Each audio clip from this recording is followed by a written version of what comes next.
I recently found a tube of Forsaken paint in my drawer. The color is Maroon Perylene and it is from M. Graham. I've had this paint for years and I've barely even used it. Its pigment is PR179. It's a light fast pigment, it's transparent, and it is a staining color.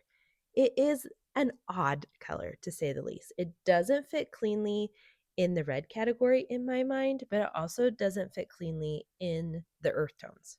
I'm not gonna lie, mixing this color out on my palette, it reminded me a lot of blood. And I was like, what am I gonna do with this color?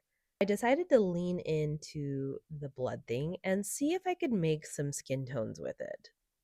Because I was really drawing a blank, but they sell this color for a reason, and I was determined to figure out why someone would buy this paint color. So I put some yellow ochre on my palette and I started mixing the two together. And this is when the light bulb started going off on what I could do with this color. I mixed it with the yellow ochre and I started to see some really good like flesh tones, especially when I diluted it out with water. Because it is a transparent color, it really gave some lovely skin tones. And I was like, okay, I can see where we could use this color. So after seeing what this color could do with the yellow ochre, I decided to try it out with the blue.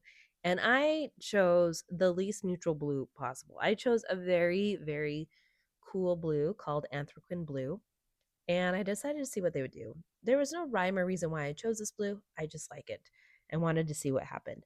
And what I found was that if I kept the concentration more red, I got some really nice browns, reddish brown tones. So they could be skin tones in shadow or skin tones that are darker.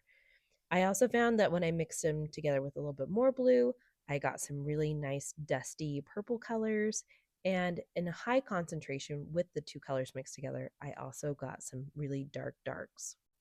From what I read online, the true opposite of maroon perylene is phthalo green, and together they make a dark, darker than most carbon based black paints. So, really good information to know if you are painting something that's really dark.